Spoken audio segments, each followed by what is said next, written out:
बिस्मिल्लाहिर्रहमानिर्रहीम। अस्सलाम वालेकुम। प्रोग्राम इख्तिलाफ राय के साथ मैं हूँ इफ्तिखार काज़मी। और बड़ी अहम और ब्रेकिंग न्यूज़ ये है कि chairman CPEC authority Asim Salim Bajwa Mustafi हो गए। आसिम सलीम बाजवा ने अपने ओहदे से इस्तीफ़ा दे दिया है और वज़ीर आज़म ने खालिद मंसूर को सीपैक का मावन ख़ुसूसी मुकर्रर कर दिया है। आसिम सलीम बाजवा जिनके खिलाफ कुछ अर्सा कबल एक बहुत बड़ा स्कैंडल आया था, पापा जॉन्स पिज़्ज़ा स्कैंडल, जिसके बाद उन पर यह दबाव था कि वो अपने ओहदे से मुस्तफ़ी हो जाएं और उन्होंने अपने ओहदे से इस्तीफ़ा भी दिया। लेकिन उस वक्त खान साहब ने उनका इस्तीफ़ा मंजूर नहीं किया था। वज़ीर आज़म ने उनको काम जारी रखने के लिए कहा तो उन्होंने अपने ओहदे पर काम जारी रखा। आज इस हवाले से ख़ुद उन्होंने ट्वीट करके बताया कि वो अपने ओहदे से मुस्तफ़ी हो रहे हैं। पिछले दिनों इस बात को बहुत डिस्कस किया गया कि चीन और पाकिस्तान के दरमियान जो ताल्लुकात हैं वो सीपैक में सुस्त रवि की वजह से खासे कशीदा हो चुके हैं और चीन ने पाकिस्तान को ये कहा था कि वो सीपैक पे काम की रफ्तार से मुतमईन नहीं है। वासू डैम में भी काम रुका हुआ था। वासू डैम में तो चीनी बस पर हमले के बाद और उसमें चीनी इंजीनियर्स की हलाकत के बाद पाकिस्तान और चीन के दरमियान एक माहौल ऐसा टेंशन का क्रिएट हुआ था जिसको बाद में सॉर्ट आउट तो कर लिया गया। लेकिन जो ज़राए हैं वो ये कहते हैं कि चीनी हुकाम की तरफ से ये कहा जा रहा था कि सीपैक पर वो काम की रफ्तार से मुतमईन नहीं है, तो इसलिए इस ओहदे पर किसी और को जो है वो तैनात किया जाए। तो इसको प्रोसेस को आज अंजाम तक पहुंचा दिया गया है और आसिम सलीम बाजवा जिन्हें हर जलसे में नून लीग तनकीद का निशाना बनाती है और बार बार ये कहती है रसीदा कर दो, लेकिन खान साहब ने उनसे इंटरव्यू के बाद ये कहा था कि वो उनके हवाले से जो स्टोरी आई थी मीडिया के अंदर, जो स्कैंडल बना था पापा जॉन्स स्कैंडल, वो मुतमईन है और उनके असासों के हवाले से भी बड़े मुतमईन है। ये स्टोरी आपको पता है ब्रेक हुई थी तो पूरे मुल्क में भूचाल आ गया था कि चेयरमैन सीपैक अथॉरिटी अरबों रुपए के असासों के मालिक है और बैरून मुल्क उनकी एक पिज़्ज़ा की शाखें हैं, पापा जॉन्स की शाखें हैं। इस पर बहुत प्रोग्राम भी हुए। तो उन्होंने इस हवाले से उस वक़्त इमरान खान साहब को, प्राइम मिनिस्टर को मुतमईन कर दिया था और आज उन्होंने जब कुछ अर्सा पहले 2-3 महीने पहले चेयरमैन सीपैक अथॉरिटी ने ग्वादर में बड़े प्रोजेक्ट का इफ्तिताह भी किया, लेकिन उसके बाद अचानक ही 1-1.5 महीने में इतनी तब्दीली आई है कि वो अपने ओहदे से मुस्तफ़ी हो गए हैं। तो उन पर दबाव था अपने ओहदे को छोड़ने के लिए और बिल आखिर उन्होंने चीन के साथ ताल्लुकात जो पाकिस्तान के ख़राब हुए हैं उसकी वो भेंट चढ़ गए हैं और अब मुझे लगता है कि पाकिस्तान और चीन दोबारा से ताल्लुकात उसमें बेहतर होंगे। तो सीपैक के लिए जो आसिम सलीम बाजवा ने काम किया उस पर मिनिस्टर सारे उनका शुक्रिया अदा करें, बड़ा काम किया। लेकिन जो ज़राए हैं वो कहते हैं कि आसिम सलीम बाजवा के दौर में सीपैक पर जो काम होना चाहिए था वो अनफॉर्चुनेटली नहीं हो सका और उनकी वजह से हुकूमत को बहुत ज़्यादा तनकीद का सामना करना पड़ा। और खान साहब की ख्वाहिश थी, ज़ाती ख्वाहिश थी, जिसकी वजह से आसिम सलीम बाजवा इस ओहदे पर 2 साल तक जो है वो रहे और बिलाखिर उनके अहद का खात्मा हो गया।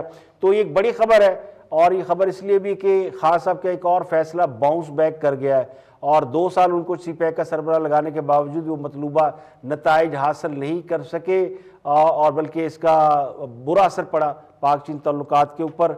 और अब उन्होंने खालिद मंसूर को इसका सीपैक का मावन ख़ुसूसी मुकर्रर किया और ये आर्जित कर रही है चेयरमैन सीपैक कोई नया शख्स लाया जाएगा।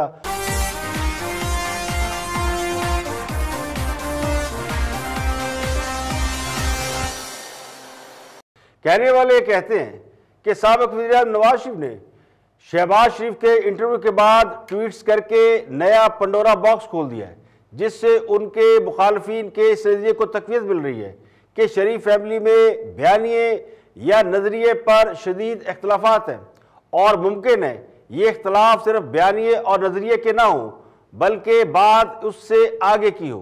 बज़ाहिर नून लीग टू ट्रैक पॉलिसी पर चल रही है जिसमें एक तरफ मज़ाहमत और बहादुरी का तासुर है और इक़्तिदार के लिए किसी किस्म का कंप्रोमाइज़ ना करने की तस्वीर है, दूसरी तरफ पुरानी तनख्वाह पर काम करके मुराद हासिल करने की ऑफर है। तो इसमें कोई शक नहीं कि मुस्लिम लीग नून में वोट बैंक भी नवाज शरीफ का है और बयानिया भी नवाज शरीफ का ही चलेगा। इस बात का एतराफ़ खुद शहबाज शरीफ भी खुलकर करते हैं। अब सवाल ये है कि पार्टी 2 किस्म के बयानिए लेकर क्यों चल रही है। शहबाज शरीफ अगर मुफाहमत की बात करते हैं और माजी को भुलाकर आगे बढ़ने की बात करते हैं तो ये बंद गली से निकलने के लिए बेहतरीन ऑप्शन समझा जा सकता है। ये तो मुमकिन नहीं कि सारी की सारी जमात लड़ाई के बयानिए पर खड़ी हो जाए, तो फिर बात कौन करेगा। बहुत से लोग इसे गुड कॉप और बैड कॉप की पॉलिसी करार देते हैं। अगर उसे मद्देनजर रखा जाए तो फिर ना तो नवाज शरीफ का बयानिया नया है, ना शहबाज शरीफ का तर्ज सियासत कुछ नया है। मुस्लिम लीग नून में बयानिए का तजाद पहले दिन से मौजूद है, तो फिर नया क्या हो गया। अब अगर शहबाज शरीफ ये समझते हैं कि 2018 का इलेक्शन बेहतर हिकमत अमली से लड़कर जीता जा सकता था, तो हो सकता है कि वो अपनी जगह ठीक कह रहे हो। नवाज शरीफ अगर माफी मांग लेते और उस वक्त की ताकतवर एस्टेब्लिशमेंट के पांव पड़ जाते, सिविल सुप्रीमेसी का ख्वाब न देखते और इंटरनेशनल पावर्स के साथ कोई डील कर लेते, तो जेल जाने की बजाय वो आज भी इक्तदार में होते, चौथी बार प्राइम मिनिस्टर बन जाते। शहबाज शरीफ साहब को ये मालूम है कि अवाम की ताकत नवाज शरीफ के पास है, लेकिन इक्तदार के लिए सिर्फ अवाम की ताकत ही काफी नहीं है। यह भी हकीकत है कि नवाज शरीफ के पास इस ताकत के इस्तेमाल के कई मौके आए, लेकिन उन्होंने वो मौके उस तरह इस्तेमाल नहीं किए जिस तरह के ख्याल किया जाता है। जिस तरह नवाज शरीफ ने अपने जलसों में, वो भी एहतजाजी जलसों में, एक्सट्रीम पोजीशन ली, ताकतवर हल्कों को इंतखाबी अमल से न्यूट्रल तक कर दिया। इतने बड़े बड़े मौके मिलने के बावजूद वो इसको कामयाबी में क्यों नहीं बदल सके, हुकूमत को घर नहीं भेज सके। इसकी वजह बेशक वो कुछ भी करार दें, चाहे इसकी वजह ये हो कि नवाज शरीफ ये चाहते थे कि हुकूमत अपनी नाकामियों के बोझ से गिर जाए, या वो ये चाहते हो कि एस्टेब्लिशमेंट अपनी गलतियों से सबक सीखे, उन्हें अपनी गलती का एहसास हो जाए। लेकिन कहने वाले तो ये कहेंगे कि अपोजिशन हुकूमत कराने में, हुकूमत गिराने में नाकाम हो गई है और नून लीग अपने बयानिए की जंग में उलझ गई है। नवाज शरीफ ने शहबाज शरीफ के बयानिए को यकसर मुस्तरद कर दिया है, या फिर शहबाज शरीफ ने नवाज शरीफ के बयानिए से कोई अलग लाइन ले ली है। शरीफ फैमिली में इख्तलाफात पैदा हो गए हैं। तो नवाज शरीफ और उनकी जमात की सीनियर लीडरशिप, जिन्होंने मुश्किल से मुश्किल वक्त में भी पार्टी को तकसीम नहीं होने दिया, पार्टी में कोई धड़ा नहीं बना, कोई नई पार्टी नहीं बनी, या पार्टी को लोग छोड़कर नहीं गए, तो शहबाज शरीफ ने भी अगर नवाज शरीफ के खिलाफ जाना होता तो उन्हें जेल काटने की जरूरत नहीं थी। जो बयानिए वो आज लेकर चल रहे हैं, वो बयानिए उनका पहले दिन से है, तो आज नई बात क्या हुई। अगर शहबाज शरीफ ने नवाज शरीफ के खिलाफ जाना होता तो वो कैद ना काटते, हमजा शहबाज को भी तोड़ा जा चुका होता। तो ये बात तो तय है कि बयानिए में इख्तलाफ होने के बावजूद मुस्लिम लीग नून ना पहले तकसीम हुई थी ना अब तकसीम होगी, लेकिन इसने बहस व मुबाहसे का दरवाजा जरूर खोल दिया। नवाज शरीफ की तवील खामोशी के बाद ट्विटर पर वापसी और वोट को इज्जत दो के बयानिए पर कायम रहने के ऐलान ने ये कन्फ्यूजन तो दूर कर दी है। कारकुनों और वर्कर्स और सपोर्टर के लिए बयानिया मज़ामत कही है, लेकिन जो वाहिद ऑप्शन खुला रखा जाएगा या जिसे खुला रखने का इंप्रेशन दिया गया है, वो शहबाज शरीफ की जानिब से मुफाहमत की पेशकश है। तो मेरे नज़दीक तो ये एक रास्ता खोला गया है, एक डोर ओपन किया गया। अगर इस पेशकश का मुस्बत जवाब नहीं मिलता तो इस बार नाकामी नवाज शरीफ की नहीं होगी, बल्कि उन कुव्वतों की होगी जिनके पास मुल्क में सियासी अबतरी खत्म करने का मौका है। नवाज शरीफ ने तो अपने जलसों में और अपनी एहतजाजी तहरीक के दौरान रास्ता बंद कर दिया था। आपको याद होगा, बल्कि बहुत से लोगों को यह बात याद होगी कि नवाज शरीफ ने एस्टेब्लिशमेंट के साथ मुलाकातों पर बाकायदा पाबंदी लगा दी थी, तो नवाज शरीफ ने वो रास्ता तकरीबन बंद कर दिया था।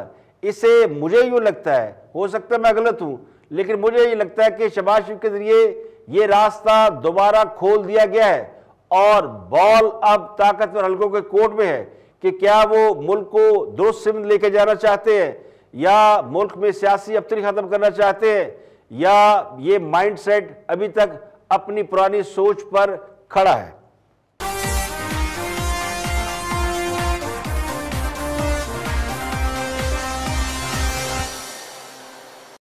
तो साबिक वज़ीर-ए-आज़म शाहिद खान अब्बासी ने शहबाज शरीफ के इंटरव्यू में उठाए जाने वाले सवालात और खासकर वो नुक्ता जिसमें उन्होंने ये कहा था कि अगर 2018 में मुनासिब हिकमत अमली अपनाई जाती तो नून लीग इलेक्शन जीत सकती थी, कामयाबी हासिल कर सकती थी, तो उसका जवाब शाहिद खान अब्बासी ने दिया। Watch this. गलतियां इलेक्शन में गलती सियासी जमात की हो नहीं सकती। सियासी जमात तो इलेक्शन लड़ने जाती है। हम तो अपने 5 साल के रिकॉर्ड पे खड़े थे और अल्हम्दुलिल्लाह मैं आज भी ये कहता हूँ और हमेशा ये कहूँगा कि वो पाकिस्तान की तारीख की बेहतरीन हुकूमत जो थी ये 2013 से 2018 की मियाँ नवाज शरीफ साहब की हुकूमत थी, जिसने पाकिस्तान के बड़े बड़े मसाइल को हल किया, पाकिस्तान को तरक्की के रास्ते पर डाल दिया। तो मैं किसी उसमें गलती का एतराफ़ नहीं कर सकता हूँ कि हमारी कोई ऐसी गलती नहीं थी। हम इलेक्शन में गए, जो कुछ इलेक्शन में हुआ वो तारीख का हिस्सा है, उसको देखने की ज़रूरत है कि उसकी क्यों कर ये मामलात हुए, ये कैसे किए गए और इससे मुल्क का जो नुकसान हुआ उसका जिम्मेदार कौन है। ये बातें आप ट्रूथ कमीशन के सुपुर्द कर दें, इसमें किसी की हद तक मकसूद नहीं है, किसी को नीचे दिखाना मकसूद नहीं है, लेकिन कम से कम मुल्क की हकायक तो आवाम के सामने आने चाहिए। सब अगर उससे पीछे जाएं, आपने कहा कि 2018 के इलेक्शन तक आप इत्तेफाक नहीं करते कि आपकी हिकमत अमली की वजह से हारे, नवाज शरीफ साहब की डिस्क्वालिफिकेशन उससे पहले हो जाती है, उसमें आप समझते हैं कि आपकी हिकमत अमली का कुछ फुकदान था? अगर ना करते ही नून लीग वो सब कुछ, तो ना होते डिस्क्वालीफाई और चौथी दफा वजीर आजम बनते जैसा कि शहबाज शरीफ साहब कह रहे हैं? नहीं, उसमें हमारा क्या कसूर है? मुझे को बता दे कि अगर आप ये जुडिशरी इस बात पे तयशुदा मामला था कि अगर आपने डिस्क्वालीफाई करना है एक प्राइम मिनिस्टर को इस मामले पर कि उसने जब कागज जमा कराए तो उसने अपने बेटे की कंपनी से, जो उसे वीजा लेने के लिए उस कंपनी से एक डायरेक्टरशिप हासिल की थी और कंपनी बंद हो चुकी थी, तो वो पैसे जो नहीं लिए गए उनका एसेट बन गए और वो उन्हें डिक्लेयर नहीं किए तो आपने उनको डिस्क्वालीफाई कर दिया। ये मंतक तो मेरी समझ से बाहर है। आज तो ऐसे लोग मौजूद हैं जिनके असासों की तफसीलात मौजूद हैं, लेकिन वो 3 साल से बड़ी दीदा दलेली से हुकूमत का हिस्सा है। तो इंसाफ के तकाजे अगर पूरे नहीं होंगे, इंसाफ के दौरे मेयार होंगे, उसमें मुस्लिम लीग नून की क्या गलती है, उसमें नवाज शरीफ की क्या गलती है? देखिए, नवाज शरीफ की बुनियादी गलती तो ये है कि उन्होंने निकाले जाने के बाद ये सवाल सरेआम पूछ लिया था कि उन्हें क्यों निकाला। अगर नवाज शरीफ ये सवाल ना पूछते, सर झुकाकर सजा तस्लीम कर लेते और ये कहते कि माई बाप तुसी तगड़े हो, मैं माड़ा, मैं कमज़ोर हूँ, तो बात ख़त्म हो जाती। लेकिन नवाज शरीफ ने जीटी रोड पर सफ़र करना पसंद किया। वो जीटी रोड पर निकले और जगह जगह जलसे करते ये सवाल पूछते आए, क्योंकि वो समझते ये थे कि उन्हें निकालने की कोई माकूल वजह नहीं थी। अब पनामा केस के इल्ज़ाम तो उन पर साबित हुए नहीं थे, लेकिन एक उकामा या एक पर्ची पर उन्हें निकाल दिया गया। तो दूसरी बड़ी गलती नवाज शरीफ की यह थी कि जिस केस में वो बतौर वज़ीर-ए-आज़म इम्यूनिटी ले सकते थे उन्होंने नहीं ली और अपनी बेगुनाही साबित करने कोर्ट में चले गए। तीसरी गलती उनसे ये हुई कि उन्होंने अपनी जगह किसी और को प्राइम मिनिस्टर बनाने वाली बात नहीं मानी। तो ये नहीं कहा जा सकता कि नवाज शरीफ से गलतियां नहीं हुई। और सबसे अहम बात ये कि नवाज शरीफ को अच्छी तरह ये इल्म था कि ताकतवर हल्के उनसे नाराज हैं और उन्हें निकालने की कोशिश कर रहे हैं, और उन्होंने इससे बचने के लिए कोई सियासी हिकमत अमली या सियासी हरबा इस्तेमाल नहीं किया, बल्कि वो नजरियाती बन गए। तो मेरा गुमान ये कि शहबाज का इशारा इसी तरफ होगा। अब ये बात अलग है कि इन गलतियों को असूल पसंदी के तराजू में तोला जाए तो ये गलतियां नहीं लगती। और मुल्क में बढ़ती हुई महंगाई के हवाले से कहने वाले ये कहते हैं कि तारीख में 2 कप्तान याद रखे जाएंगे, एक वो जिसने टाइटैनिक डुबो दिया और दूसरा वो जिसने इस मुल्क को सस्ता तरीन मुल्क बना दिया। 3 साल पहले पाकिस्तान दुनिया का महंगा तरीन मुल्क था, बड़ी महंगाई थी, मईशत बर्बाद थी, लेकिन खान साहब की दिन रात की मेहनत से अल्हम्दुलिल्लाह हम सस्ता तरीन मुल्क बन गए हैं। डॉलर की शदीद तरीन बेकदरी थी, आज अल्हम्दुलिल्लाह डॉलर भी 164 रुपये का होकर इज्जत के मुकाम पर फायज हो चुका है। नवाज शरीफ के लंदन फ्लैट की जासूसी के लिए कौम को 22.5 अरब रुपये खर्च करना पड़े। अब पिछले हुकूमतों के बेवकूफ़ लोग LNG सिर्फ $6 में खरीदते रहे, तो हमने गर्मियों के मौसम में जब दुनिया भर में गैस इंतहाई सस्ती होती है, हमने $16 के सौदे किए हैं। आज भी पाकिस्तान पहले से कहीं ज्यादा सस्ता हो गया है। चीनी का थैला 2300 से कम होकर 5100 का हो गया है। सोने का जिक्र करना तो लोग भूल ही गए हैं। जो 55,000 रुपये फी तोले का यानी इतना महंगा सोना था, वो आज सिर्फ 1,17,500 रुपये का रह गया है। पेट्रोल 75 रुपये से 120 रुपये का रह गया है। आटा कितना महंगा था, 35 रुपये फी किलो। अब अल्लाह का शुक्र है उसकी कीमत 75 रुपये फी किलो हो गई है। CNG 74 से 140 रुपये हो गई है। और मिले तो मिले, ना मिले तो ना मिले। तो हुकूमत ने 3 साल बड़ी मेहनत की है, तब जाकर ये मुल्क सस्ता हुआ है। इक़्तिदार से पहले महंगाई वज़ीर आज़म के चोर होने की निशानी हुआ करती थी और कीमतों पर कंट्रोल को मसनूई करार दिया जा रहा था। अब अल्हम्दुलिल्लाह ये सारे फार्मूले उलट हो गए। अब महंगाई का मतलब ये लिया जाता है कि लोगों की आमदनी बढ़ गई है, लोगों की कमाई ज़्यादा हो गई है। अब जब से शौकत तरीन साहब मुल्क के वज़ीर ख़ज़ाना बने हैं, मुल्क की मईशत को कोई फ़ायदा हुआ है या नहीं हुआ, मगर एक काम ज़रूर हुआ है और उसका एतराफ़ करना चाहिए कि कल तक खान साहब को महंगाई की वजह से नींद नहीं आती थी, अब उन्हें पाकिस्तान दुनिया का सस्ता तरीन मुल्क नज़र आने लगा है। कल तक ग्रोथ रेट मनफी था, आज हमें ग्रोथ रेट में इजाफा दिखाया जा रहा है। तो अब हुकूमत को भी हर तरफ हरा हरा नज़र आ रहा है, तो अवाम को भी नज़र आना चाहिए।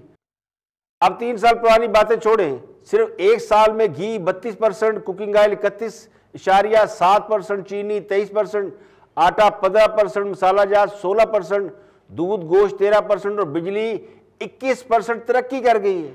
तो तरक्की तो हो रही है। अब देखने वालों की नज़र का फ़र्क है, एक वो जिन्हें लगता है कि महंगाई है और दूसरे वो जो ये समझते हैं कि दूध और शहद की नहरें बह रही हैं। यहाँ पे लेंगे एक ब्रेक और ब्रेक के बाद वापस आएंगे तो और भी हम मौज़ूआत आपके साथ शेयर करेंगे। हमारे साथ रहिएगा।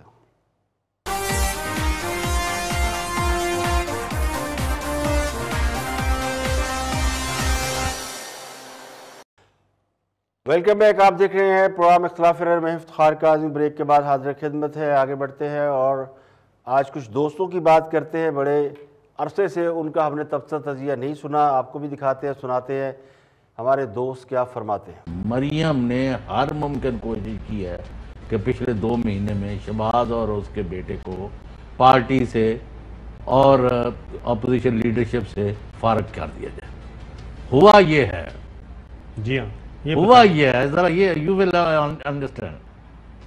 वो जो शिया जाकर नहीं बात करते तो जो रहे वो जो अलामत होते तालिबुल जौहरी, तो वो ये था कि वहाँ क्यों नाकामी हुई मरियम को। अगरचे मरियम को जितना एतमाद नवाज शरीफ साहब का है किसी और को नहीं है।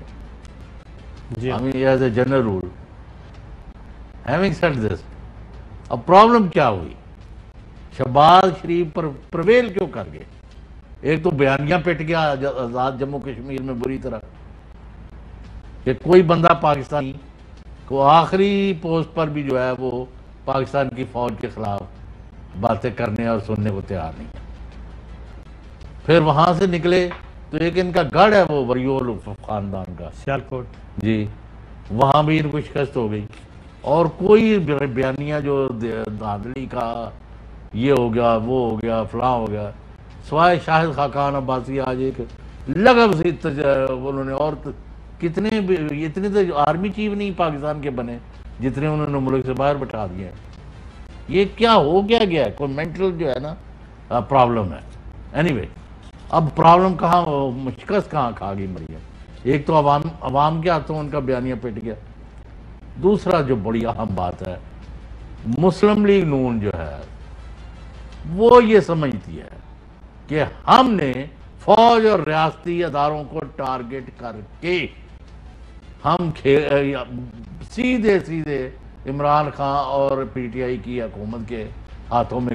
ये तासुर किसी हद तक दुरुस्त है कि बहुत से लोग ये समझते हैं कि मुस्लिम लीग नून की इस्टेब्लिशमेंट से लड़ाई का फ़ायदा मुस्लिम लीग नून से ज़्यादा खान साहब को हो रहा है, वरना खान साहब अब तक फारुग हो चुके थे, इस्टेब्लिशमेंट उनसे जान छुड़ा चुकी होती। लेकिन चूंकि इस्टेब्लिशमेंट के पास कोई ऑप्शन नहीं है, खुद खान साहब भी कहते हैं कि ऑप्शन नहीं है, नवाज शरीफ हार्डलाइन लिए हुए हैं, पीपल पार्टी अपने वोट बैंक की वजह से मार खाती है, तो फिर इस्टेब्लिशमेंट की भी मजबूरी है कि वो इन हालात में हुकूमत को सपोर्ट करने पर मजबूर है। अगर नून लीग अपनी गर्दन पेश करती तो अब तक ये तौक उनके गले में डाला जा चुका होता। तो इस किस्म की सोच रखने वालों की मुस्लिम लीग नून में कोई कमी नहीं है, और उनका तजर्बा भी ये कहता है कि बयानिया की बजाय इक़्तिदार पर फोकस करना चाहिए। जेल जाने और तहरीकें चलाने की क्या ज़रूरत है, तो ज़रा सेफ रह कर खेलना चाहिए। लेकिन अहम नुक्ता, इसमें भी एक बड़ा अहम नुक्ता है, वो ये कि बेशक लोगों की सोच ये है और वो मरियम के साथ जलसे जुलूसों में नज़र नहीं आते या फ्रंट लाइन पर नज़र नहीं आते, लेकिन अहम नुक्ता तो ये है कि वो पार्टी से अलग नहीं हुए। तो राय रखना कोई जुर्म नहीं, और ये बात भी दुरुस्त नहीं कि मरियम नवाज को या मरियम नवाज ने किसी को माइनस कर दिया है। अब बाकी के जो लोग हैं जिनके बारे में कहा जाता है बड़े लीडर थे, मरियम ने उन्हें माइनस कर दिया है, वो कौन सा बड़े बड़े जलसे कर रहे थे या मुखालफिन के चक्के छुड़ा रहे थे? तो जिसने ये काम किया वो खुद ब खुद आगे आ गया।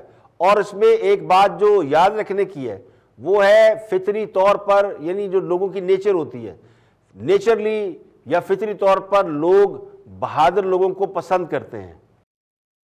शहरियार रफीदी गुफ्तगू कर रहे हैं मीडिया की आज़ादी के हवाले से नदीम मलिक के साथ, देखते हैं कि वो क्या फरमाते हैं। जितनी आज़ादी पाकिस्तान के अंदर सहाफत के हवाले से, फ्रीडम ऑफ एक्सप्रेशन के हवाले से कुछ भी लिख दें, कुछ भी लिख दें, क्या क्या कुछ नहीं लिखा गया।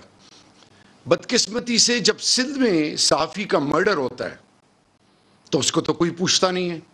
यहां पे कोई किसी के साथ ज्यादती हो जाए, ISI प्राइम मिनिस्टर या हुकूमत के साथ जोड़ दी जाती है। खुदा के लिए इतना तो वेट कर लें कि आपने भी, मैंने आपके साथ किसको कहना चाहिए? प्राइम मिनिस्टर को नहीं कहना चाहिए? Prime minister is the elected head of the country. Prime minister तमाम एंकर्स को, मीडिया हाउसेस के ओनर्स को, जर्नलिस्ट को डायरेक्टली एंगेज करते हैं। वो मीडिया, सोशल मीडिया पे, फेसबुक पे और लाइव टेलीफोन कॉल्स लेने का मकसद क्या है? और इसको भी एक और चीज, एक और स्टेप आगे जाते हैं। नदीम भाई, मैं आपको हल्फन कहता हूं कि जितनी पॉलिटिकल स्टेटमेंट की आजादी इस रियासत में है, मैं जब इंटीरियर मिनिस्टर था मैंने कहा था कि national security is like a mother, उस पर कोई दो राय हो ही नहीं सकती। होमलैंड सिक्योरिटी, ये एंजेला मर्केल, उन पर टेलीफोन कॉल्स उनके टेप हुए। होमलैंड सिक्योरिटी में अमेरिका ने किसी चीज पे कॉम्प्रोमाइज नहीं किया। यहां पे जिसके मुंह में जो आए, किसी के बारे में, रियासत के बारे में, रियासती इदारों के बारे में, पार्लियामान के बारे में, ऐसे जब भी मेरे ये भाई तारड़ साहब स्टेटमेंट दे रहे हैं कि जी वर्स्ट तरीन इलेक्शंस, ये देखें, अगर चीजें ठीक करनी है तो मेरे प्राइम मिनिस्टर ने और आपको भी, आपके अंदर बहुत बाशूर लोग हैं, आए इनको ठीक करें। लेकिन मुसलसल मैं ना मानूं, और फिर सबसे बढ़कर ये लिबरल्स इस लेवल तक जाएंगे कि वो वीलॉग्स करते हैं, और फिर यहां पे मैं एक बाप हूं, बेटियों का बाप हूं, मेरा जिस्म मेरी मर्जी, ये जरा नैरेटिव्स डेवलप किए जाएंगे। What is the ultimate objective? मुझे टर्किश मीडिया को बात करने की आज़ादी होती तो आज बड़े बड़े तजिया निगार और एंकर सोशल मीडिया पर वीलॉग ना कर रहे होते। मीडिया की आज़ादी का आलम यह है कि वो तमाम नॉन एंकर और एनालिस्ट जो हुकूमत पर तनकीद करते हैं या उन लोगों पर तनकीद करते हैं जो तनकीद बर्दाश्त नहीं करते, वो तमाम चैनलों से निकाले जा चुके हैं और अब सोशल मीडिया पर बैठे हैं। उन्हें बाकायदा तौर पर नौकरियों से निकलवाया गया है, उनके खिलाफ प्रोपेगेंडा किया गया और आज भी उन्हें गालियां वालियां दी जाती हैं। तो मेन स्ट्रीम मीडिया पर आटे में नमक के बराबर सहाफ़ी रह गए हैं जो हुकूमत के नाक़िद हैं। हुकूमत ने पहले दिन से ही मीडिया को डिस्क्रेडिट करना शुरू कर दिया था। तो खास साहब ने इक़्तिदार में आने के बाद एक लड़ाई तो अपोजिशन के खिलाफ लड़ी और दूसरी मीडिया को डिस्क्रेडिट करने के लिए लड़ी, और उसकी वजह से आज कई चैनल बंद और अखबारात और चैनल बंद और लोग बेरोजगार हो चुके हैं।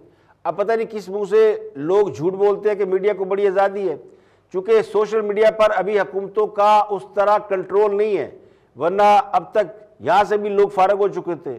लेकिन उनमें से भी बहुत सौ को पिछले दिनों शुमाली इलाका जात की सैर कराई जा चुकी है।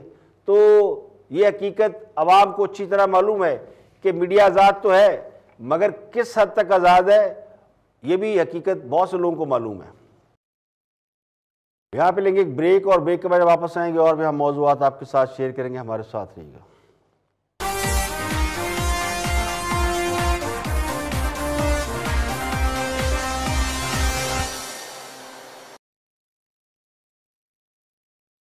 Welcome back. आप देख रहे हैं प्रोग्राम इख्तिलाफ राय में इफ्तिखार काज़मी। आगे बढ़ते हैं और अब बात करते हैं तहरीक इंसाफ के एक MPA नज़ीर चौहान की गिरफ्तारी और उससे मुतल्लिक अपडेट के हवाले से। PTI के MPA नज़ीर चौहान ने बाज़ाब्ता तौर पर शहजाद अकबर साहब से माफ़ी मांग ली। अब ये वो लोग हैं जो नवाज शरीफ को ये कहते हैं कि वापस आकर जेल जाओ और ख़ुद 2-4 दिन भी हवालात में गुजारने पड़ गए हैं तो मिन्नतें तरले कर रहे हैं, माफ़िया मांग रहे हैं।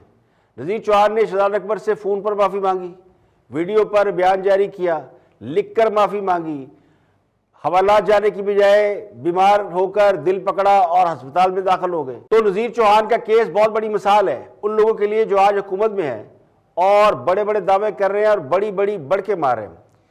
कल जब हुकूमत में नहीं होंगे तो फिर क्या होगा? ये सियासी जमातों के लिए, सियासी रहनुमाओं के लिए जेल काटना कोई बड़ी बात नहीं होती, लेकिन जो वो कहते हैं ना पैराशूटर्स, उनके लिए जेल काटना या 4 दिन हवालात में रहना आसान काम नहीं है। तो ज़रा उन लोगों के बारे में भी सोचें जो इस हुकूमत के दौर में जेलें और कैदे काट चुके हैं, ये काट रहे हैं। तो हुक्मरान जमात को चाहिए कि वो अभी से अपने लोगों को 2-2, 4-4 दिन की प्रैक्टिस तो करा लें, खासकर उन लोगों की जिनके खिलाफ बड़े बड़े स्कैंडल हैं। तो ये स्कैंडल आज अगर दब भी जाएंगे, कल कोई और हुकूमत में आएगी तो ये सारे वापस आएंगे।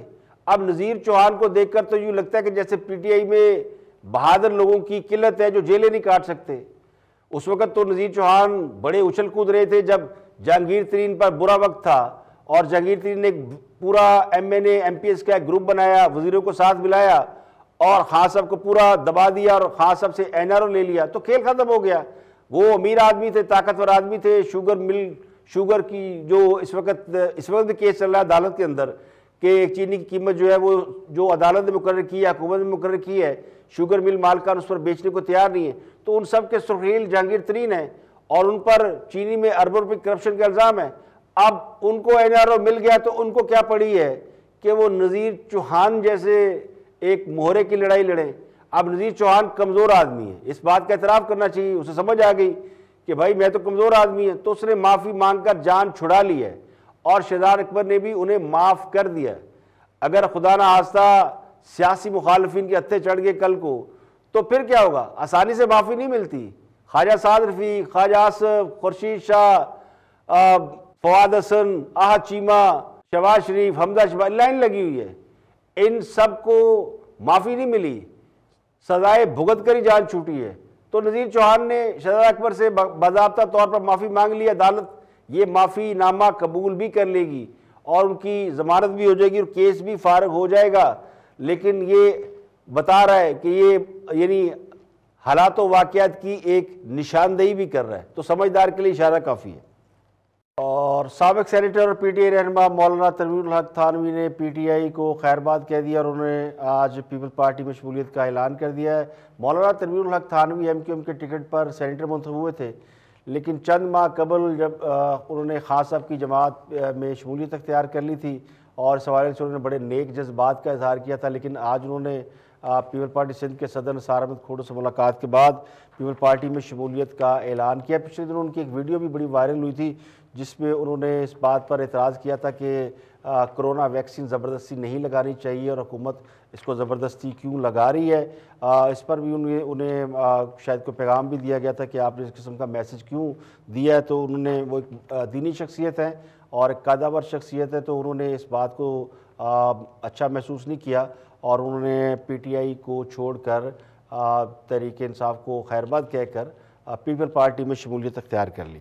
तो इसके साथ ही आज के लिए इतना। इसी कल फिर हाज़िर होंगे मज़ीद खबरों तब तो तज़ियों के साथ। प्रोग्राम इख्तिलाफ राय से इफ्तिखार काज़मी को इजाज़त दे। अपना बहुत बहुत ख्याल रखिए।